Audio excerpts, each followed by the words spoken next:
Welcome in, TNC Radio.live. This is Keep On Talkin'. And now here are your hosts, Tom Kirk and Christine Gray. Thank you very much, Tom. We're glad to be here each week like we do, gathering around the counter of knowledge. And we are joined with one of our originals and my new co-host, Christine Gray. How are you doing tonight, Christine? I'm doing pretty great. Thank you, Tom and Tom, for that wonderful introduction. I appreciate it.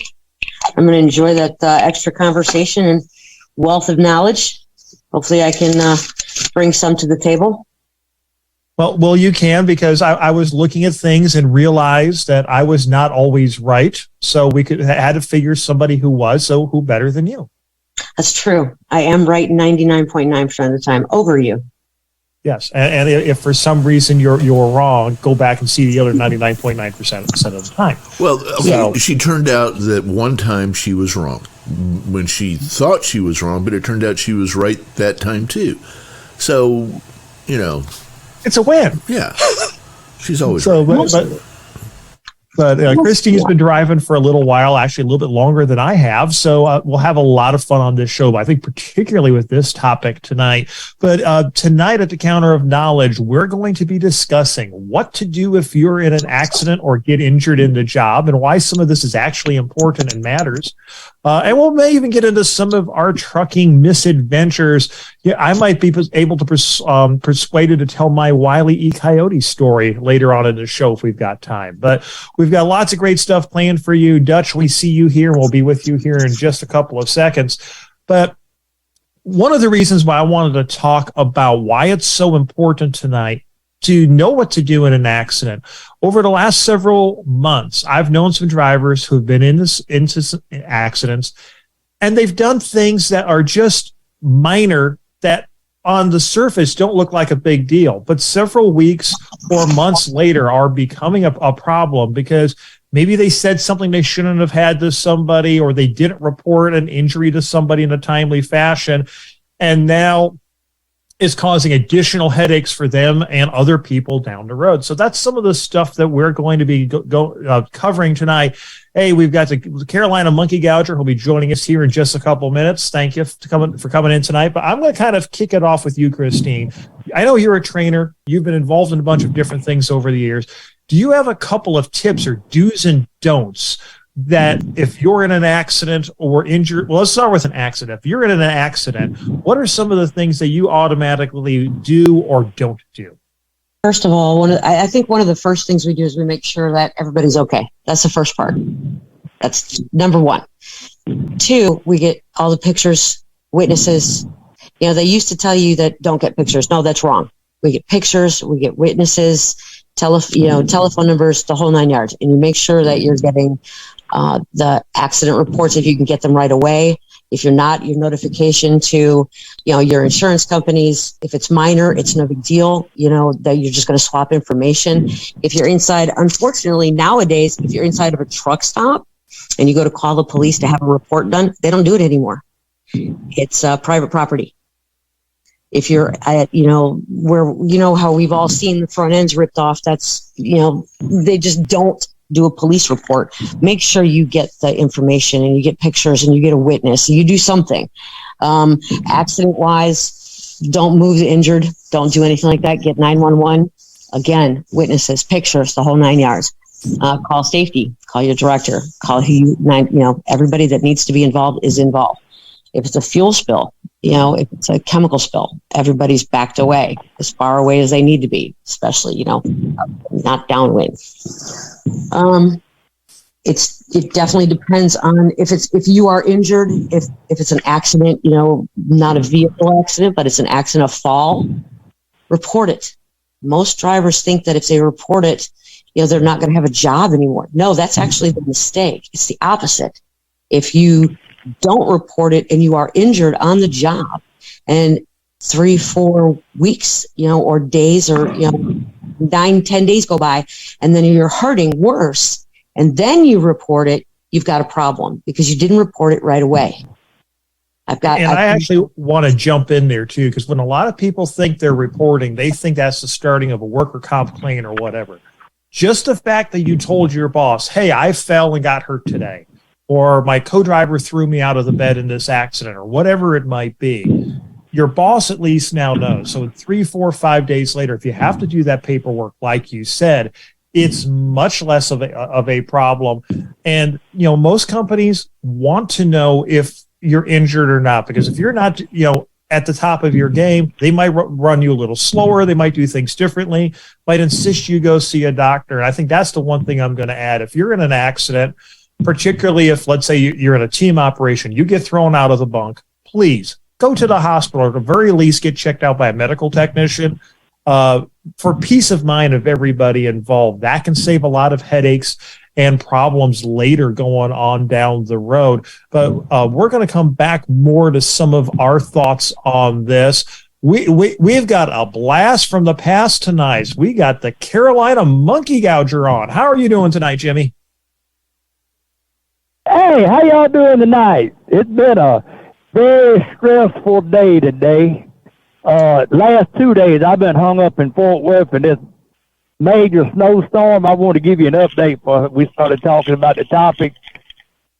The most of the major thoroughfares, I-35, I-30, they worked on them pretty good. Now, this is the problem. They have done nothing to the feeder roads. 360, 114 is a shambles. Don't do like I did and come out 114. I left out of Keller. Instead of running back down to 820 and coming up 35 to 287, I run 114. Took me 2 hours to go from Keller to out to 114. But if you could get on the major arteries before it starts freezing again, you should be all right. They are working feverishly on it down there when I left. So anyway, we made it up to Childress, Texas right now, and 287 just wet. But it's going to deteriorate probably in the next 2 or 3 hours in the Amarillo. And so, Jimmy, thank you very much for calling in with that information. I know it's always appreciated because, that's one of the things I've always enjoyed about shows like this. Wind drivers who are out there call in saying what it is they see on the road. And particularly on a day like this, we've heard, and that's really one of the reasons that has inspired this show on Accidents Tonight. It's looking at the news reports of the last few days and seeing people, you're in a big pile up and people are trying to get out when the accident is still occurring. Usually the best thing to do is stay in there till either help arrives or you're pretty certain that nothing else is going to hit you, because the last thing you want to do is be between 2 or 3 vehicles when something slams into something and everything starts moving around like a bunch of dominoes. Well, Todd, the policy over here is, with our safety department, he doesn't care what it is. Even if it's not your fault, call them. And let me tell you about a little incident that happened in November. I happened to have Debbie with me, my wife. And we was up there at Mebane, North Carolina, going into Petro. And this lady decides she's not going to take her turn, so she falls out there on the shoulder, runs up beside me and tried to, weed in on top of me. And I didn't see her. And I said, I just happened to tell Debbie, I said, Debbie, start the camera. So she started filming. Well, this lady, when she cut in, she hit my bumper and cut a big old gouge in her Mercedes-Benz, right? Yep. So we sat there taping all this, and she goes up there instead of stopping, she just makes it worse, right? So anyway, she gets out, she started telling me all kind of 4-letter words and all that. And I said, lady, I ain't going to sit here and argue with you. I said, I got the North Carolina Highway Patrol on the way. I got your license number and I smell alcohol on you. So pull over to the side. She got in the car and left the scene of the accident, right? Yep. So next thing I done was I called my safety director, told him what was going on. He said, you got it on film? I said, yes, sir. He said, can you send it to me? Oh, yes, sir. Have it right over there to you right now. So North Carolina Highway Patrol come on there, and he got out the car, and he'd been around the block, and he said, let me get this picture straight in my head. You're sitting there minding your own business. This woman comes off there, rips the whole side out of the car on your bumper, and gets out, cusses you out, and leaves the scene of the accident. I said, how do you know that? Said it happens all the time. Said and it's your fault, right? I said, well, she thinks it is, but, I said, can you look at this video? He said, well, I'm going to look at it. Well, everything happened the way he said he did, right? Yep. So we covered all, they cleared me right then. They charged her with felony hit and run and everything. So we done called the safety department, covered all our dots, got the highway patrol, incident report, got everything done, right? So I said, what are we gonna do if he said she'll be in jail tomorrow. So we're gonna go get her. Well, I don't know if there was a breakdown in the system or what happened. But anyway, Monday morning, she called my safety director, and this is where it's very, very important. No matter how severe, how light, anything, you document everything to the teeth. And called my safety director and told him that I hit her and run over there, and she wanted money for her car. Yep. And he said, ma'am, we got an insurance adjuster working on that, and you owe us for a truck bumper. And she started cussing, and he just hung the phone up, right? Well, they finally caught up to her, got her arrested, asked her why she left the scene of the accident. But the one thing that was very crucial in this thing was there was a couple of witnesses that stopped there. I got their license plate numbers off the front of the car, the back of the car. Take pictures of anything that's at that accident site. Any cars, anybody witness it, get names, addresses, get pictures of the vehicle sitting around you that stopped or anything. Because this will be very helpful in the long run. And the other thing that And Gouger, I need to interrupt you here just for a moment because we've got to come to a break, and we're going to come back and finish up this story and give some more tips and why it's important to have a dash camera. So we'll be back with this and more. So keep your ears on.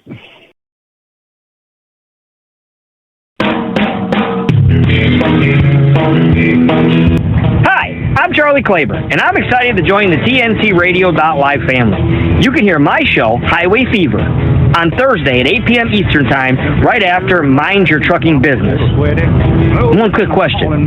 What have you done today to make trucking better for tomorrow? Join me, 8 p.m. Eastern Time, right after Mind Your Trucking Business on Highway Fever. This info blog on TNCRadio.live is brought to you by the Truckers Network at app.thetruckersnetwork.net. 3 simple tips to improve your CSA score. There are millions of drivers on the road every day. That's why trucking companies must stay compliant with federal safety regulations. Staying compliant with federal safety regulations not only helps keep yourself and others on the road safe, but also helps improve your safety scores. A good CSA score is extremely important to the success of a trucking company. Drivers that have a good score have access to preferred loads and reduced insurance rates. Here's some tips on how to improve your CSA score.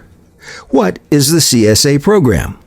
CSA, Compliance, Safety, Accountability, is a program of the FMCSA that holds truck drivers accountable for their role in safety. The main goal of the CSA program is to prevent accidents from happening on the road and to identify high-risk commercial motor carriers. Although the FMCSA runs the CSA program, they don't issue CSA scores. The FMCSA created an online safety measurement system that records data like roadside inspections and crash reports from the last 2 years. The data is updated monthly and assigned to your DOT number. The FMCSA then organizes the SMS data into 7 categories, often referred to as basics: behavior, analysis, and safety improvement. How to improve your CSA score? When it comes to CSA scores, the lower the scores, the better. Your CSA score determines whether or not you'll get a visit from the DOT. Over time, your CSA score can be improved by making safety a core focus of your trucking company. Prioritize pre-trip inspections. A large percentage of CSA violations are truck-related. This could all be prevented with a pre-trip inspection. Pre-trip inspections are one of the most important things you need to do before any trip. A simple pre-trip inspection helps you get in tune with your truck before you drive. It lets you know if anything's wrong with the truck or needs to be fixed before hitting the road. Not only are you required by law to perform a pre-trip inspection, but it also keeps you and others safe while on the road. Check out our blog, 4 Reasons Why Pre-Trip Inspections Are Important for Truck Drivers. Be more cautious of who you hire. Hiring drivers with a good driving record is crucial if you want to have a good CSA score. Remember that CSA scores use your driver's crash records to calculate your score. So if you hire a driver with a bad driving history, you're taking on more of a risk. Challenge citations. You have at least 2 years to challenge a violation. If you challenge a violation and it gets dismissed, it'll be removed from your company's CSA score. The Truckers Network has teamed up with CDL Consultants and CDL 360 to provide a full spectrum of safety, compliance, and audit services to our members. CDL Consultants has successfully reduced or dismissed over 35,000 violations and tickets. They've worked with tens of thousands of drivers and companies, including many top 100 carriers. If you need to fight a violation, search for a CDL Consultant on the Truckers Network webpage at app.thetruckersnetwork.net.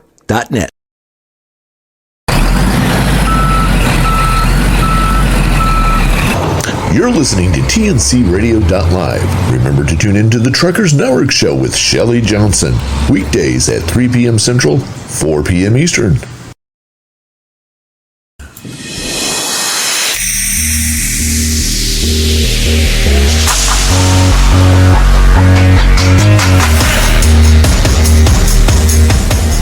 All right, welcome back in TNCRadio.live, live on a Wednesday night.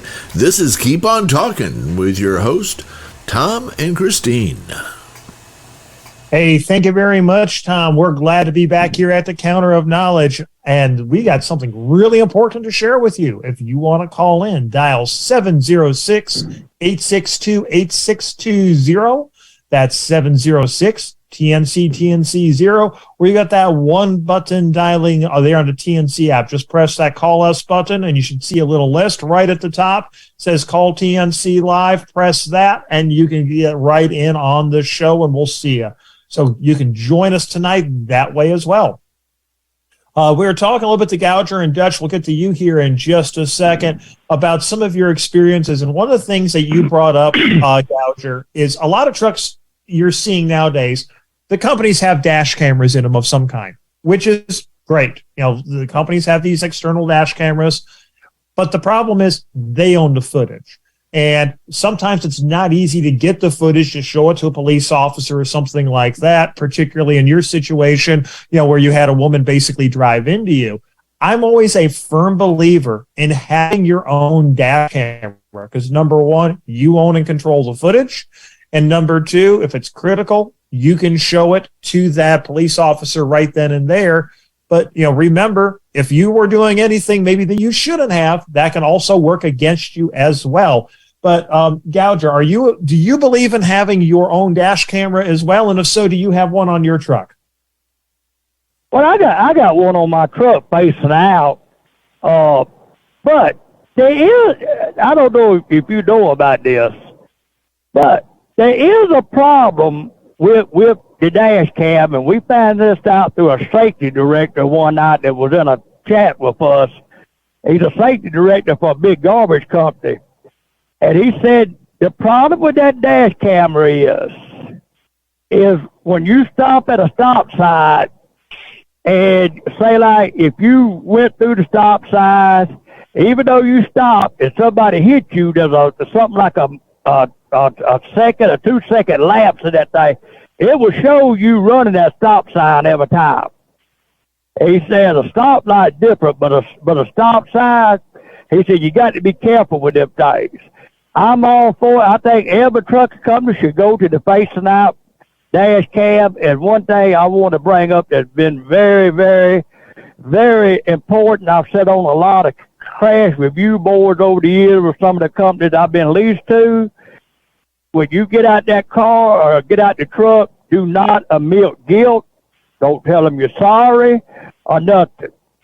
Wait till the police officer gets there, and that's the only one you talk to, or the insurance investigator that gets there. They will turn it around on you so fast it will make your head spin. And I've been set. I'm going to take that one step further, Gouger.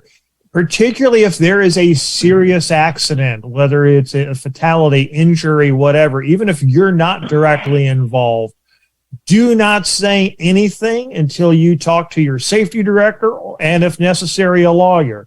Because, one, if it's a very emotional experience, you may not know what you're saying. I've heard of some stories where some drivers admitted to some things when they were in a very traumatic situation, and they were looking at some incredibly serious charges. Well, come to find out, the police weren't even supposed to be talking to them yet in that situation because they were basically considered to be a victim or traumatized. So one of the best things that I can suggest is if you're in a super serious accident, make sure you talk to that safety director first, lawyer if necessary, before you go and give anything other than the most basic facts, and never say anything like, well, maybe I fell asleep or this or that, because like you said, it can and will be used against you. That's correct. That's the way I mean, everybody I've worked for and been leased to, that's what they always tell us. And like I say, sitting on some crash review boards with some big major companies I was leased to. I mean, well, you got out there and admitted guilt. You admitted you were sorry. Don't say nothing. Don't say nothing till you talk to your safety director, insurance investigator, or the police. And watch how you word things. You got to be real careful. But Tom, I appreciate you having me on tonight. I've got to make a stop here, get some fuel, and enjoy talking to y'all. And we'll talk to y'all later. Hey, Gouger, you're always welcome to come on here on Wednesday nights on Keep On Talking Live. We always will keep a place at the counter for you and even a cup of hot coffee. Thanks for coming in. Hey, Dutch, you've heard some of what we're talking about, and I know you're pretty regular here as well. What are your thoughts on having a dash camera, and have they ever saved your bacon in a situation? Not in a 18-wheeler, but in a regular vehicle, yeah. Couple of times. I think having a dash cam like the one I have with my company, they have one installed in the truck, and it's a good idea. But like you said, you don't own that that video or that whatever it is. But if you have your own, I was told to actually by another driver, put a couple of GoPros on your truck, like one in the mirror, on the two mirrors, and one facing out. I'm like, that's overkill. He goes, no, it's not. Trust me. It'll save your life because you can actually see someone come over. You can't see people come over if you have a front-facing dash cam, but if you have one on the side, you can see someone coming over, and if they sideswipe you, you can basically see that before it happens. That's true. But I'm also thinking about, just because I have right now on order 3 GoPros, but I'm going to get a dash cam for the front too, because you can never have too much. I mean, my thing is, this is my house. I'm going to have it. I can use it for my security at night, and I can use it because even the nice ones, I think it's a Garmin, a little expensive, but if someone hits you while you're sleeping and you're dead asleep, it's going to record someone backing in your truck, someone doing this, and they could. I've had it happen, not to me, but friends sitting there at truck stop. Someone backs and they haul buggy out. They get out and they have like $2,000 worth of damage on their bumper, but they have no proof except for to call the company.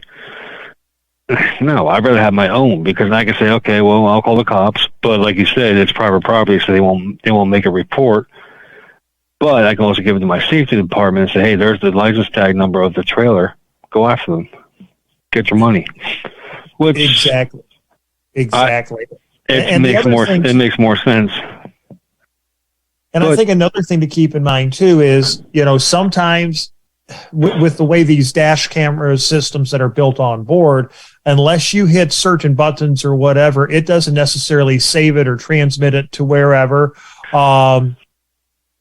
in a timely manner. So it's not easy sometimes to pull some of that information off. If you need it, let's say your truck witnessed another accident with this dash camera in the parking lot, somebody getting their hood ripped off or whatever it is.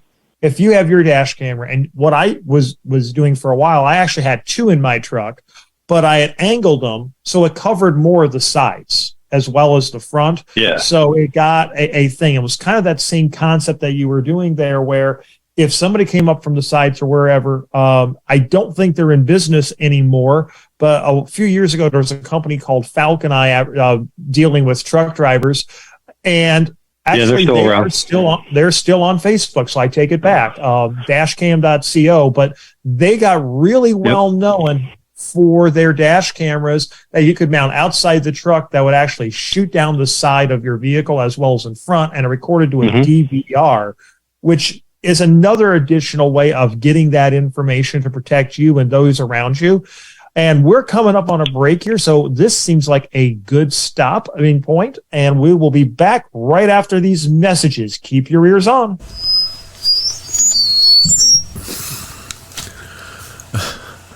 Oops. Ready for the power of positive and something that will put you back to a time you wanted to last forever? Music is the ultimate time machine. What was your favorite time? Do you want to go back there?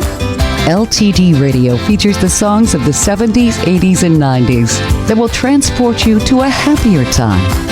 It'll make you smile and brighten your day. We could all use that about now. TNCRadio.live is proud to carry the great music of LTD Radio. Hi, I'm Dr. Christopher Cortman, and now for the Mental Health Minute. In just the last 3 days of practice, I've spoken to 3 different people who are besieged by loneliness.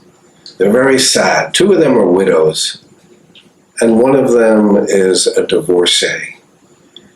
And they're hurting. They're quite sad. They're dysphoric. And they wonder sometimes, what's wrong with me? Why am I feeling like this? Shouldn't I be doing better? And one of the things I say to them is that lonely is the equivalent of hungry. When you're hungry, it's because you have a need that hasn't been fed. You wouldn't say, what's wrong with me? My stomach hurts. If you haven't eaten in 3 days, we would say there's nothing wrong with you. You just haven't fulfilled that need for nourishment. Well, the same thing is true about lonely. We now have research that says friendship is so important and intimacy is so important in well-being. Well, we also have research that says loneliness is actually a cardiac risk. We have research that says isolation is considered to be worse than obesity, and it's considered to be the new smoking. In fact, the Surgeon General reported that you can lose as many as 15 years off of your life if you're living in isolation. So here's the point. If you're hungry, get something to eat. But if you're lonely, you need social connection and stimulation if you want to be a well person. Trucking Moves America Forward, or TMAF, is boosting the image of the industry by telling the story of trucking, and your story can be part of it. Upload a photo, tell us what you love about trucking, or send us a story about a good deed or charitable act in trucking. Be sure to follow us on social media and contact us through truckingmovesamerica.com. That's truckingmovesamerica.com.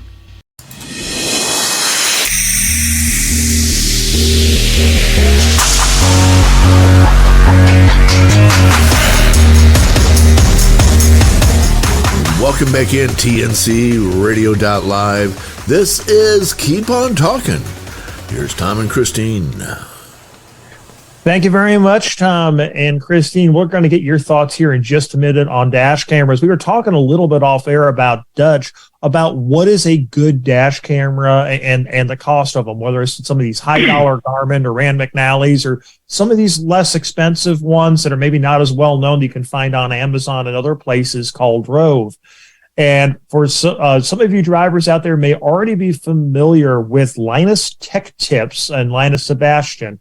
Not too long ago, his wife wanted a dash camera. And when you're a tech YouTuber and run your own media company, it's really easy to decide, let's find out what the best dash camera is.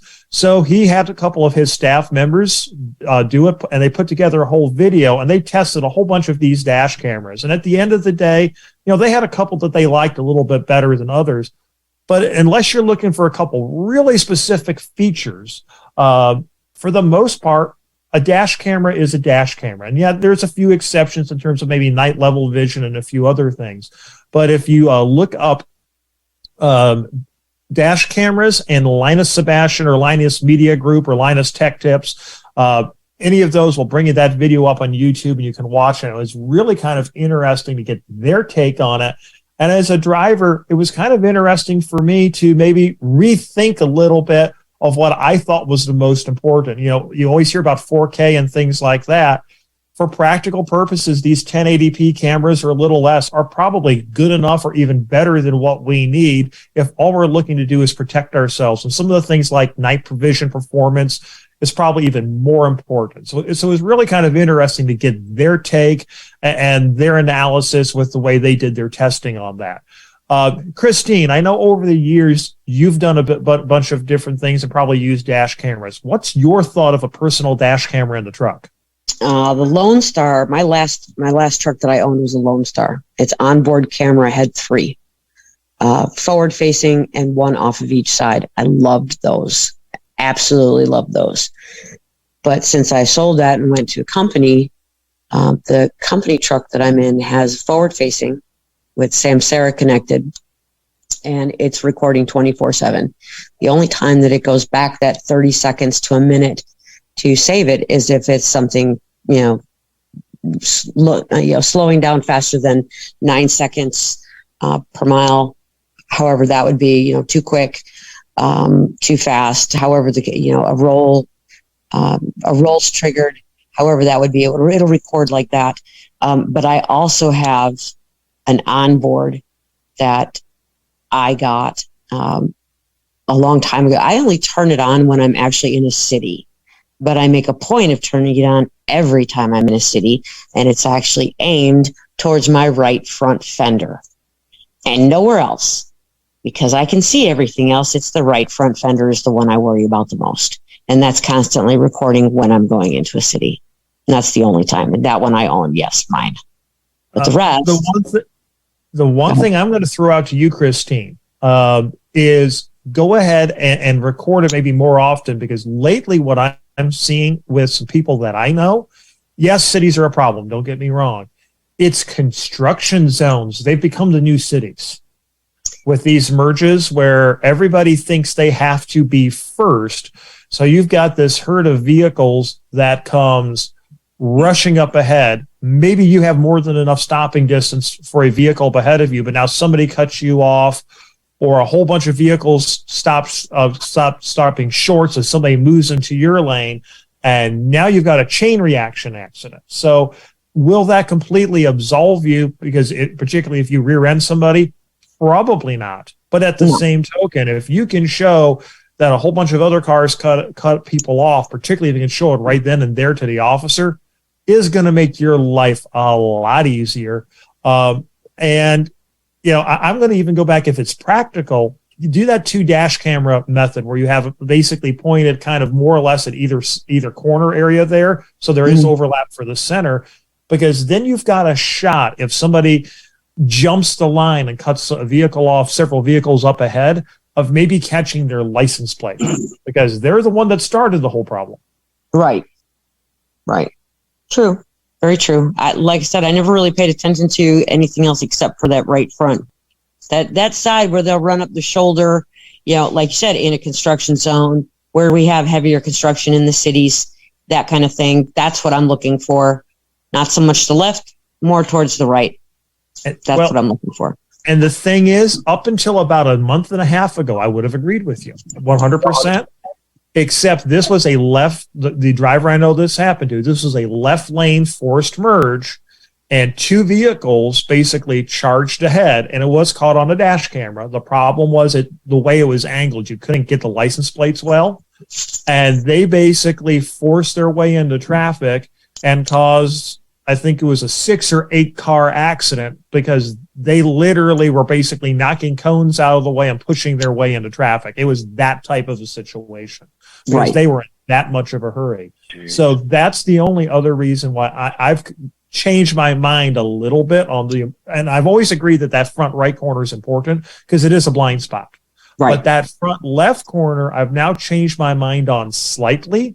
And that's only because of the way these cars are starting to cut people off now.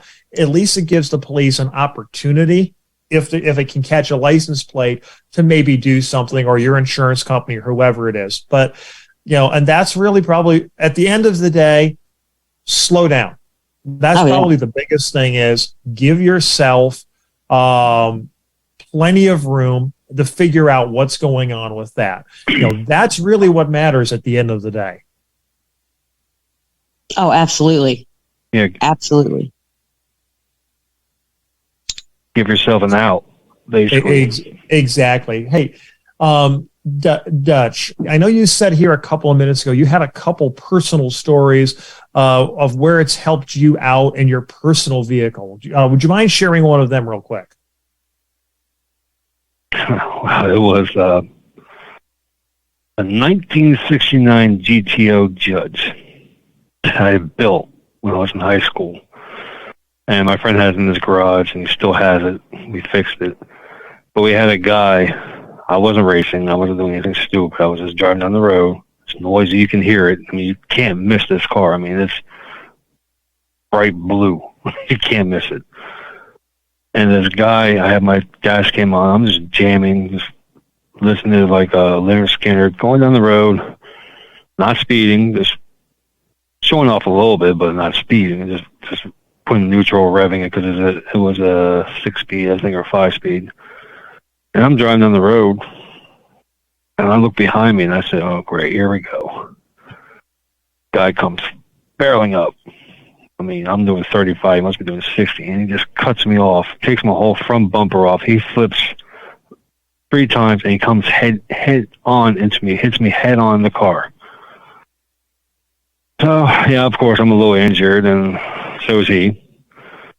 But I walk out, and I see my dash cam was on. I'm like, good. And luckily, there was a cop, like, not too far. He came up and said, you all right, man? I said, what happened? I said, I got a dash cam. He goes, oh, it's your fault. You're going too slow. I looked at him, and I said, officer, what does it say? How fast does it say on my dash cam I'm going? He said, you're going 35. Yeah, and he barreled by me. He goes, he must have been doing 60. I said, yeah, he must have been.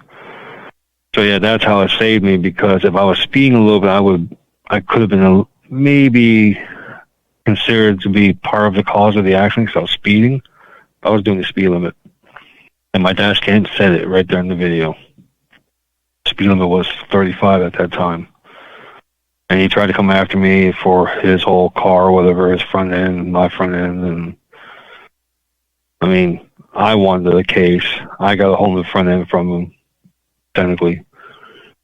And, I mean, people think, dash cams are for professional drivers. No, they're not. They're for your personal car, too, because even when you're a CDL driver, that personal car is still part of your CDL. People don't realize that. I have a bunch of friends of mine that say, oh, man, I can speed all I want on my No, you can't. Why? Because if you get a ticket, it goes against your CDL. It does not just go against your personal life, it goes against your CDL too. So if you're looking for a job and you have a bunch of speeding tickets because of your personal car, you just have a little fun. And I have none. Who are they going to hire? Me, because I have none. So, I mean, people just don't realize you got to protect yourself every which way when you're driving the car or the truck. I mean, for instance, I have couple of weeks ago, I was in Publix in Florida, and I was backing up, and I kind of dinged my outside right side mirror, but I had on on this dash cam. I was borrowing off a friend of mine just to try it out. And of course, I called my company. The first thing I did, I said, "Hey, look, man, I messed up the mirror." My other half was like, "Don't call him up." So I called up the company and I said, "I messed up my mirror. What should I do?" "Well, how bad is it messed up?" So I send the video, and they're like, "Oh, well, it's not too bad, but I mean, the back cover came off, so they had to replace that." And so I said, "Well, I don't care if it comes on my insurance, but like what's his name said, cover your ass, or cover your butt. Sorry, cover your butt, because I don't care how small it is. If you don't, in the long run, if you don't call your safety department and say, 'I did this, I'm sorry,' whatever.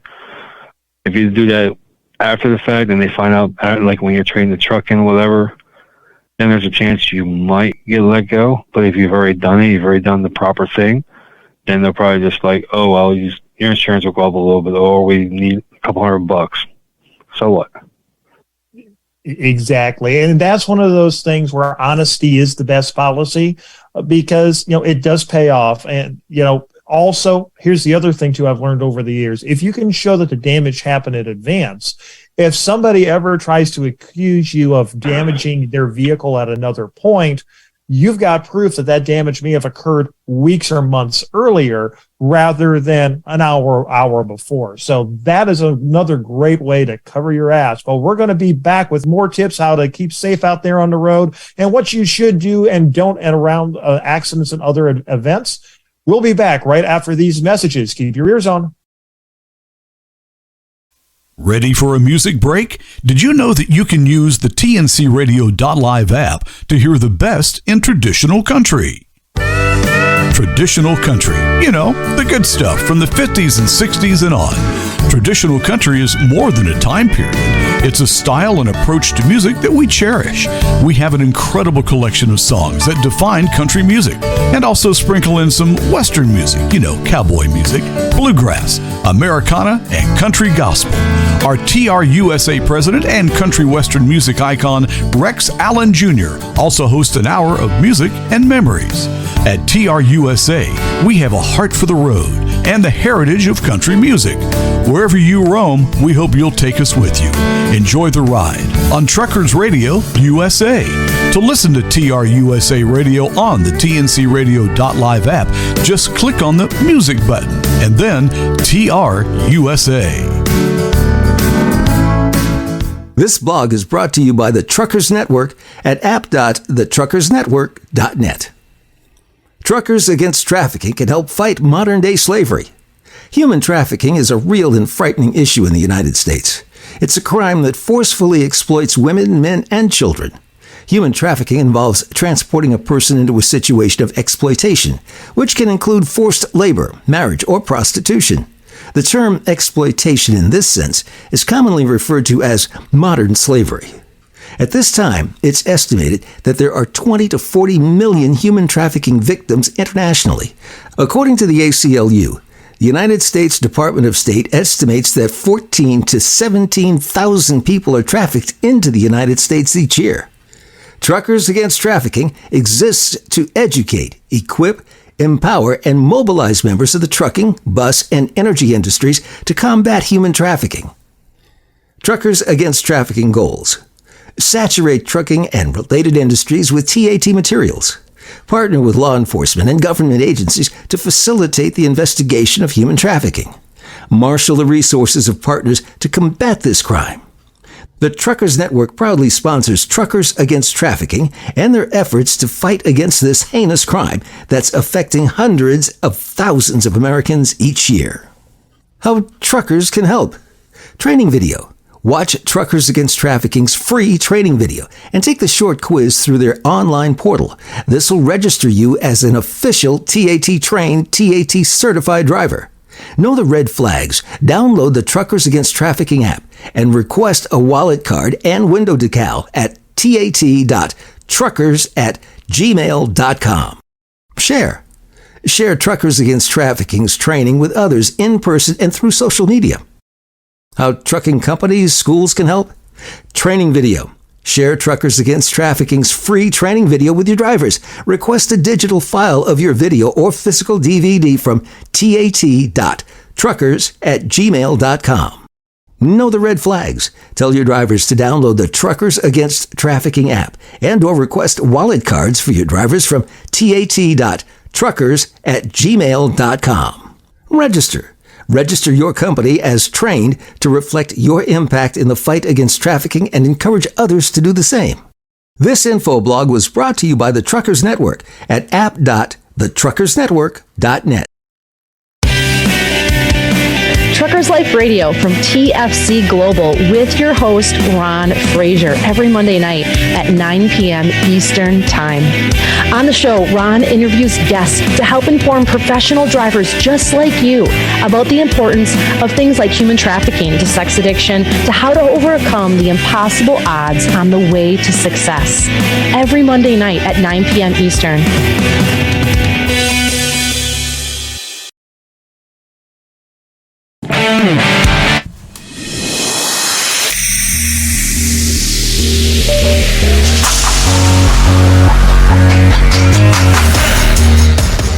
Welcome back in TNC Radio.live. This is Keep On Talking. Now here's your host Christine and her co-host Tom. Thanks, Tom. Come on, Christine, this is your cue. I know. Thanks, Tom. I appreciate that. TNC. I love that. Well, hey, we are. And actually, Christine, I'm going to do something here real quick. We just got a first-time caller coming in, so I'm going to bring him on here real quick before we get to the top of the hour. James, how are you doing tonight? You're on Keep On Talking Live. Tom, he's actually here for the next show. Oh, I apologize. Yeah, we'll get back to you here in just a second, James. But anyways, we're wrapping things up here for the Keep On Talking Live, and we're going to be coming up with the bombs with taillights here in a little bit. And their guest is going to be James Maxwell. But finishing up our topic tonight that we've been talking about, which is dash cameras indirectly. But what should you do if you're in an accident or if you're injured on the job, and some of the don'ts? I think the one thing that everybody who's been on tonight, Gouger, Dutch, Christine, and myself agree on, without any question, is report it. Tell your safety director, tell your manager, tell somebody at your company what is going on. Document. If it's not particularly if you're talking to your company and it's not on the Qualcomm, write down names, times you called, etc. If at all possible, email, text, Qualcomm, or whatever system your company uses.